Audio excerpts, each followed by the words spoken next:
SFX Energy Cast. Um oferecimento? Atende Portaria. Segurança, controle de acesso, portaria remota e tecnologia.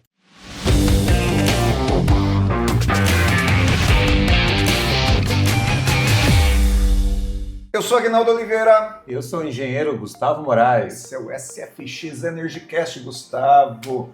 Mais uma jornada aqui, né? Hoje com o jornalista Rubens Morelli. Seja bem-vindo ao canal 25. Muito obrigado. Prazer estar aqui, Gustavo e Aguinaldo. Muito bom. Me conta uma coisa. Você passou por uma jornada com um carro elétrico, né? Me parece que, inclusive, você fez uma viagem um pouquinho mais longa recentemente. E nós convidamos você para vir até aqui para falar um pouco a respeito dessa experiência. Me conta um pouco como que foi essa experiência, quantos quilômetros, por quanto tempo e quais foram os detalhes dessa viagem. É, muito bom. Eu comecei a escrever sobre carro elétrico já há 3 anos e muita gente fala, mas o carro elétrico não serve para viajar. Então eu quis provar que é possível viajar com carro elétrico, porque a infraestrutura já está aumentando. E eu escolhi para essa rota de Campinas, da cidade onde eu moro, até Belo Horizonte, que é uma distância considerável e que eu precisaria parar com o meu carro. Meu carro é um Dolphin Mini, que eu comprei depois de tanto aprendizado, né, sobre carros elétricos. E, segundo o Inmetro, tem 280 km de autonomia. E daqui para Belo Horizonte são 600? São 600, eu precisaria parar em algum lugar. E quando você viaja de carro elétrico, você se programa para isso. Sim. E aí, naquele momento, o eletroposto mais próximo estava a 308 km da minha casa, ou seja, maior do que a autonomia que o Inmetro diz. Mas o carro, quando ele está com 100% de bateria, ele mostra 380 km de autonomia. Então eu falei, quem que está certo? Né? Quem que vai estar certo? É o motorista, o carro ou o Inmetro? E eu fui lá e fiz essa viagem até esse eletroposto primeiro. Eu cheguei lá com 1% de bateria, deu 308 km certinho. Então é muito possível você viajar de carro elétrico com o carro que você tiver. Basta se programar e se adequar às melhores condições de uso para você esticar essa autonomia. Legal, e isso é interessante porque a gente percebe o aumento dessa infraestrutura de recargas de veículos elétricos no Brasil, né? A gente falar ali há 3, 4 anos era 10% do que é hoje. Ainda falta muito, mas a gente percebe que realmente isso tem crescido no Brasil. E você tem um podcast, né, sobre o assunto, e acho que foi o tema do seu último podcast, mais ou menos sobre isso, não foi? Sim, no canal VE nós temos o nosso podcast, que é o Conexão VE. A gente sempre trata dos assuntos da eletromobilidade como um todo. Esse foi um dos assuntos, até porque o nosso último convidado era a pessoa responsável por aquele eletroposto que estava a 308 km da minha casa. Né? Naquela viagem, naquela viagem que foi no ano passado, final do ano passado, o eletroposto estava ali. Agora, se eu for hoje, eu já tenho uns 2 ou 3 eletropostos antes. Por quê? Porque a infraestrutura está crescendo e cada vez você tem mais possibilidades de parada. Então, isso é muito bacana de acompanhar o mercado crescer, porque a gente está vendo isso daí na prática, né? No ano passado, uma distância de 300 km. Hoje eu consigo carregar a cada 100 km, 50 km. E é mais fácil, então, você se programar e fazer a sua viagem tranquilamente. E o interessante é que, como você comentou, a distância entre os eletropostos estão ficando mais curtas pelo aumento desses pontos, né, de recarga. E os eletropostos estão ficando mais potentes também, né? Sim. São mais eletropostos de carga rápida hoje no Brasil. E as baterias estão evoluindo também com relação a tempo de recarga, né? Então, é um conjunto de fatores que melhoram muito a vida do dia a dia de quem tem um veículo elétrico, correto? Exatamente. Assim como os carros a combustão evoluíram ao longo do tempo, os carros elétricos também estão evoluindo ao longo do tempo. Acontece que a diferença é que está sendo uma evolução mais rápida. Talvez a bateria que funcionou muito bem já há 3 anos, hoje ela já está com uma tecnologia um pouco mais obsoleta. O carro que está saindo hoje da fábrica, ela já está numa tecnologia mais avançada. E já essa que é nova, daqui a pouco vai ficar também um pouco mais obsoleta, porque está chegando novas tecnologias aí. Agora, não quer dizer que por ser obsoleta, não significa que ela não seja boa. Então, vou esperar a próxima tecnologia. Não, você pode simplesmente utilizar, porque essa bateria vai continuar. A bateria atual que está nos nossos carros hoje, aqui no Brasil, ela vai permanecer por muito tempo funcionando. Então, a tecnologia de hoje já é muito boa e só tende a melhorar. Me conta uma coisa, por que você acredita que exista, então, tanta resistência ao novo? Porque nas rodas de amigos nós percebemos o pessoal falando assim, mas esse carro elétrico não vai pegar porque é difícil de carregar, porque é fraco. E tem gente que reclama porque ele não faz barulho, né? Por que existe tanta resistência das pessoas assim para algo novo? É exatamente isso, o novo causa medo, o novo traz dúvidas, o novo é complicado. Se você tem duas portas, uma você sabe que você vai encontrar, a outra você não sabe em qual que você vai. Você vai naquela que você sabe. Mas o que faz você gerar a curiosidade para ir para o outro? É você se manter bem informado, é você buscar experiências, buscar informações corretas para você abrir a outra porta, que talvez essa seja o grande lance, né? Para você ver que na outra porta pode te oferecer uma coisa muito melhor.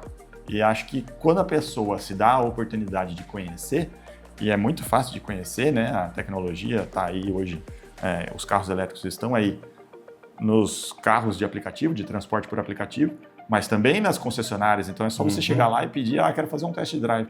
Cara, 5 minutos que você dirige um carro elétrico, você vai falar, opa, peraí, isso aqui é diferente. E talvez o barulho não seja tanto um problema, mas é um costume. Talvez se eu fosse fazer uma viagem de aventura de Harley Davidson, é diferente. É outra situação, é outra pegada, né?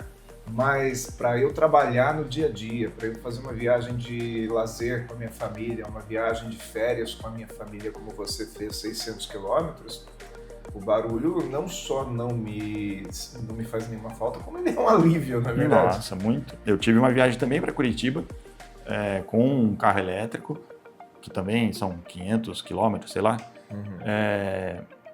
E eu cheguei lá em Curitiba, a Regis Bittencourt é uma estrada de sobe e desce o tempo todo, um monte de curva, um monte de caminhão, é cansativo, né?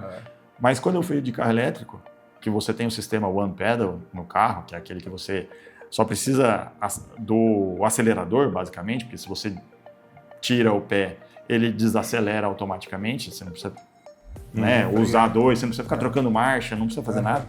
Eu cheguei lá em Curitiba e estava pronto para voltar. Eu não estava cansado. 7 horas de viagem e eu estava pronto para voltar.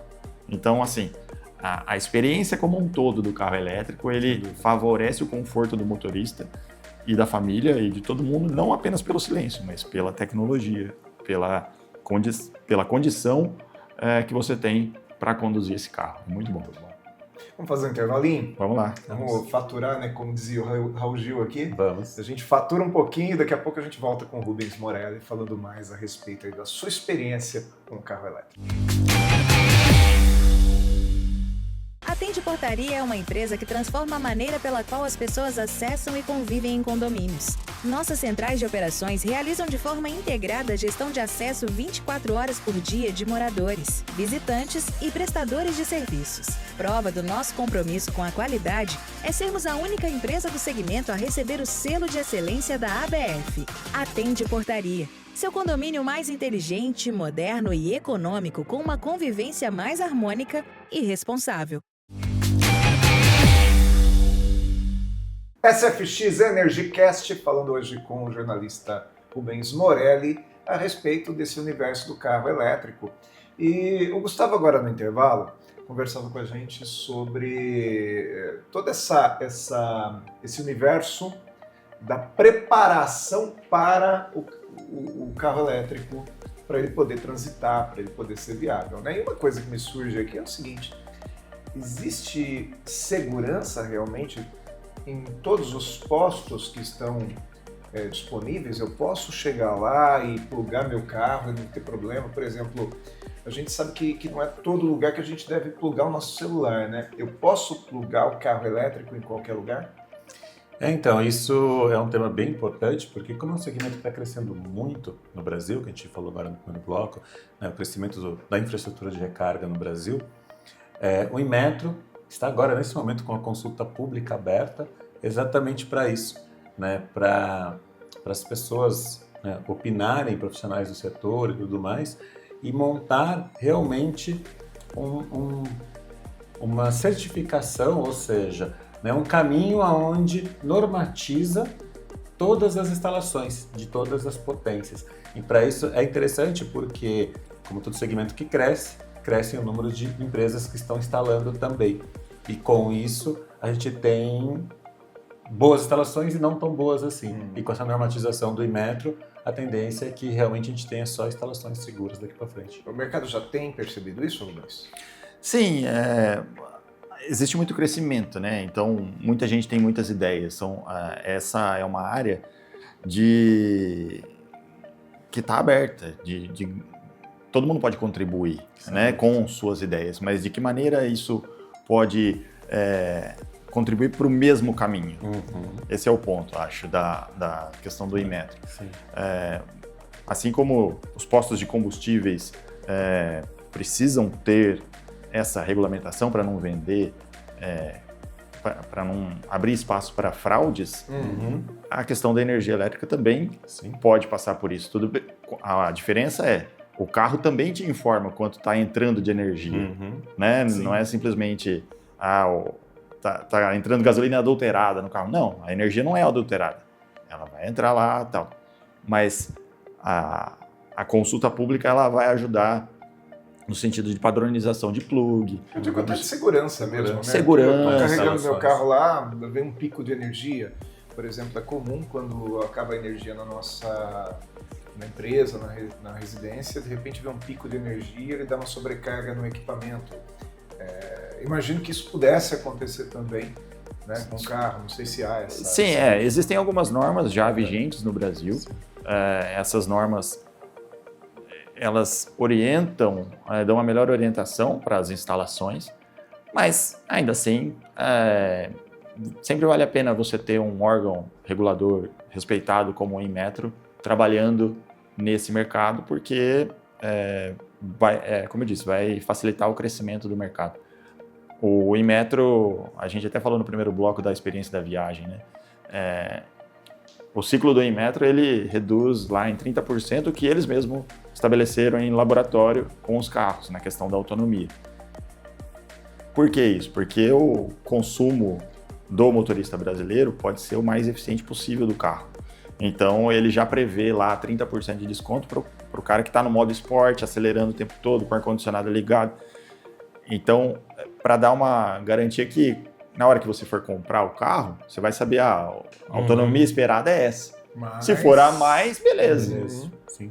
Então, acho que o Inmetro entrando também na regulamentação da infraestrutura de recarga, isso vai ser muito positivo para o mercado, sim. Sem dúvida, e é um mercado que está crescendo muito no mundo, batendo recordes ano a ano. E na China, pela primeira vez, a venda de veículos elétricos superaram as vendas de veículo a combustão. Então, é o primeiro país no mundo que isso acontece. Não é o primeiro país do mundo. Verdade, eu tinha visto que era o primeiro país do mundo que tinha acontecido. Nossa, bom. Não, de ser 51%, é a primeira vez na China que aconteceu essa ultrapassagem. Mas na Dinamarca, por exemplo, são... Acho que é 98%. Que são países menores, né? Na Noruega. Noruega, Exatamente. Na Noruega é 98%. A frota de elétricos está chegando a 98%. Né? Então, mas é interessante porque é um país, né, bem menor. E é a primeira vez que isso acontece. Por exemplo, China, que é um país continental, né, de dimensões continentais. Então, isso é muito expressivo. E a China, para você ver a diferença, né? Não sei se o pessoal lembra, mas na época da Olimpíada de Pequim, que foi em 2008, nos anos anteriores havia uma preocupação enorme em relação à poluição da China, porque lá em Pequim era a cidade muita mais fumaça, poluída, uma das cidades mais poluídas. É um negócio impressionante que todo mundo usava máscara por conta de problemas respiratórios. Sim. esse mercado de elétricos tem crescido lá desde então, não estou dizendo que é só por conta disso. Só que hoje, se você for à China, pelo menos eu nunca fui, mas as imagens que a gente vê de lá, o céu limpo, árvores nas ruas e carros elétricos passando para todo lado. Então a descarbonização lá foi muito séria. E agora é um marco gigante, porque 51%, a China é talvez a maior frota de veículos do mundo, por ser o maior o país mais populacional também. Então é impressionante ter essa virada de chave, não à toa, porque são eles que estão dominando essa tecnologia. Se não tiver uma descarbonização no planeta, nós estamos correndo o risco de chegar naquele ponto do não retorno. A gente tem visto eventos climáticos cada vez mais catastróficos, cada vez mais extremos, e se a gente não diminuir a nossa pegada de carbono... Não vai ser reversível, né? Vai ser complicado. Então, ou todo mundo começa a pensar nisso daí, e os veículos elétricos são uma das soluções, né? Tem muitas outras, a gente sabe, de energia renovável, energia solar, energia eólica, hidrelétrica, pode crescer muito mais. Eu quero falar bastante com você sobre isso agora no terceiro bloco. Vamos fazer mais um intervalinho. Vamos lá. Daqui a pouco a gente volta. Chegou a conta de luz e você tomou mais um susto com aquele valor acima do esperado? Que tal optar por uma solução alternativa, sustentável e econômica? A energia solar pode economizar a sua conta de luz em até 95%. Isso sem falar no baixo custo de manutenção e na vida útil de mais de 25 anos. A SFX Solar oferece a melhor qualidade em serviços de instalação de placas solares em casas e até mesmo em empresas. Chega de sustos com a conta de luz. Venha economizar com a SFX. SFX EnergyCast falando a respeito do carro elétrico com o jornalista Rubens Morelli. Rubens e Gustavo, que são os dois especialistas, eu estou aqui só para agitar esse bate-papo entre eles aqui, mas eu queria colocar uma coisa na mesa. Imagina a nossa geração, né? Você é um pouquinho mais velho que eu, né? Certo? Mas a nossa geração assistindo Fórmula 1, hoje nós assistiríamos uma Fórmula E. Nessa pegada que está. Porque a Fórmula 1 sempre foi um laboratório para carros, né? Então a gente ouvia lá falar motor Honda, motor Renault. Nós do Brasil sempre fomos muito apaixonados por Honda, também um pouco por conta do Ayrton Senna. Será que hoje nós seríamos apaixonados também pelo motor elétrico em função da Fórmula E? Exato, como você falou, né, da Fórmula 1 sempre foi um laboratório para a indústria automobilística no geral. E a Fórmula E está sendo um laboratório para essa descarbonização da matriz de mobilidade. E acabou de sair recente uma notícia que a FIA, que é a Federação Internacional de Automobilismo, acabou de renovar por mais 10 anos com a Fórmula E. Então isso é bem legal, isso reforça ainda mais, né, esse interesse e esse laboratório de desenvolvimento de motores, principalmente de baterias, de infraestrutura de recarga, né? Hoje, esse ano a gente já vai ter no Grande Prêmio do Brasil, esse ano ainda, os testes de pitstops rápidos com recarga de indução para dar aquela carga final na bateria em alguns segundos e o carro voltar para a pista de novo. Isso acaba sendo, né, um teste ali para depois trazer isso para as ruas. A Fórmula E é um grande laboratório também para a eletrificação, assim como a Fórmula 1 continua sendo para os carros comuns a combustão. Essa renovação da FIA, na verdade, ela fortalece a organização Fórmula E, no sentido de ser a categoria elétrica oficial para os carros elétricos. Por que isso? Porque tem categorias diversas. A própria Fórmula 1 está eletrificando mais seus carros. Os carros da Fórmula 1 já são híbridos por conta de recuperar energia, então tem uma bateria lá para gerar potência para o carro. Os carros já são híbridos. Essa bateria ela vai ter um papel ainda maior na próxima temporada, em 2026. Até por isso, novas equipes estão entrando lá, a Cadillac, a Audi, justamente por conta dessa eletrificação maior, porque o setor está percebendo que a eletrificação veio para ficar. E a Fórmula E já largou na frente e tem feito um campeonato muito bom. Talvez ainda não tenha a visibilidade que a Fórmula 1 tem, porque acabou de encerrar a 11ª temporada, agora em Londres, nesse mês de julho. E a Fórmula 1 tem 75 anos de existência. Então a visibilidade é muito maior porque todo mundo estava acostumado também, desde sempre, às corridas de domingo. Sim. A Fórmula E é um evento sensacional. Se vocês tiverem a oportunidade de visitar, de conhecer de perto, eu acompanhei os últimos 3 E-Prix. Aqui no Brasil não um grande prêmio, aqui a Fórmula E se chama E-Prix. No Brasil foram 3 corridas sensacionais, a temporada é muito boa, é muita competitividade, a disputa dos pilotos são muito mais emocionantes, vamos dizer, que na Fórmula 1. O pessoal ainda se incomoda um pouco com o barulho, né? O barulho do ronco do motor da Fórmula 1 e a ausência dele. Né? E a ausência dele na Fórmula E. Na verdade, o da Fórmula E parece um jato, né? Parece um avião voando baixo e de fato é mesmo. É muito legal a Fórmula E para o desenvolvimento. E a questão das baterias, falando rapidamente, nessa última etapa nós já tivemos algumas provas, alguns E-Prix com essa recarga. Em 30 segundos você vai lá e faz a recarga, porque a arquitetura do carro permite uma recarga muito rápida. E isso mostra a viabilidade da tecnologia para o mercado. Muito legal. Aqui em São Paulo é no AMB, né? No AMB, isso. E aí falando, né, desse grande laboratório, né, trazendo isso para o nosso mercado, São Paulo, falando em AMB, São Paulo está com projetos de instalação de grandes, chama de BESS, que são containers de baterias em garagens de ônibus urbanos, para que consiga uma infraestrutura energética melhor para conseguir uma recarga mais rápida em ônibus, em frotas de ônibus elétricos urbanos que tem crescido muito em São Paulo. Se a gente lembrar de como que era nos anos 80, que tinham aqueles fios, os trólebus, né? Isso. Eu acho que é impossível um sujeito não ser a favor da descarbonização. É impossível um sujeito com a mente sadia não ser a favor da despoluição. O que tem é resistência, porque as pessoas discordam um pouco a respeito dos meios e tem o saudosismo, né? Aquilo que tem sabor de infância. A gente sempre gosta de sabor de infância. Faz sentido isso? Muito, muito sentido. E acho que é basicamente isso. É uma tecnologia tão disruptiva que é muito diferente, né? Citando um amigo meu que eu já converso sobre carro elétrico com ele faz muito tempo, só que ele nunca teve a oportunidade de dirigir. Aí ele vendeu uma casa e pegou um carro elétrico de presente. Em uma semana eu liguei para ele, e aí, como é que tá o carro? Nunca mais volta a combustão. Porque é muito diferente, é muito melhor. Ele falou, tem meu outro carro aqui, parece uma carroça agora. Então é assim.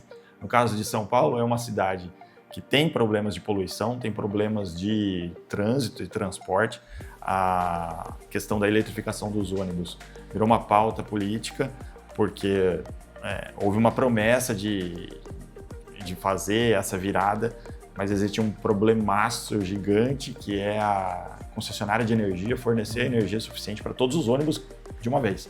Foi feito de um modo contrário, por exemplo, com o de Medellín, onde primeiro se promoveu a infraestrutura de recarga e depois vieram os ônibus. Agora estão fazendo o ônibus elétrico de uma vez para depois fazer a infraestrutura e a experiência não tem sido boa.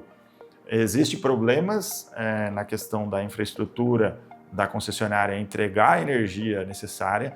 O BESS pode ser uma solução, mas não a solução definitiva. Ela pode auxiliar na solução. Nessa transição, né? Porque o BESS é uma grande bateria que você mantém a energia lá e distribui depois para os ônibus. Mas para colocar a energia dentro dessa bateria, continua com o problema. Precisa ter a infraestrutura. Isso. Talvez as usinas solares... Isso, a combinação da energia solar com o BESS possa ajudar. Você tem uma solução um pouco mais definitiva enquanto ocorre essa reformulação da infraestrutura. Mas é muito bom para o transporte, desculpa te falar. Pode seguir.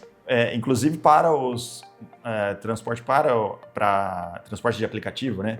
O motorista de transporte por aplicativo que usa o carro elétrico, ele tem uma economia aí de uns R$3.000 por mês, mais ou menos na média, que ele consegue até fazer o financiamento do carro com a economia que ele gera de não gastar o combustível. É muito bom. Cabe a gente já sugerir aqui para o nosso telespectador para começar a pensar também se não é a hora de você, que é um empreendedor, um investidor, começar a investir também na geração de energia limpa, né, para que você possa também aproveitar essa demanda de mercado. Rubens, muito obrigado por ter vindo ao SFX EnergyCast. Eu e Gustavo agradecemos aí a sua presença e te dizendo, pode voltar, viu? Eu que agradeço, fico muito feliz de estar aqui. Obrigado, Agnaldo, Gustavo. E para todo mundo que quiser conhecer também os veículos elétricos, se vocês me permitirem, claro, acessem o nosso site, o canalve.com.br, tem lá também no Instagram, canal.ve, vai ter todas as informações lá pra gente. Obrigado. Obrigado, muito bem-vindo. Muito bom. SFX EnergyCast fica por aqui, mas volta na próxima semana. E nós temos lá também no nosso YouTube, que é youtube.com.br/canal25, um acervo já interessante falando a respeito de energia limpa, né, Gustavo? Isso, exatamente. E lembrando que todas as quintas-feiras, às 22 horas, um novo programa para você. Estaremos aqui. SFX EnergyCast, um oferecimento Atende Portaria. Segurança, controle de acesso, portaria remota e tecnologia.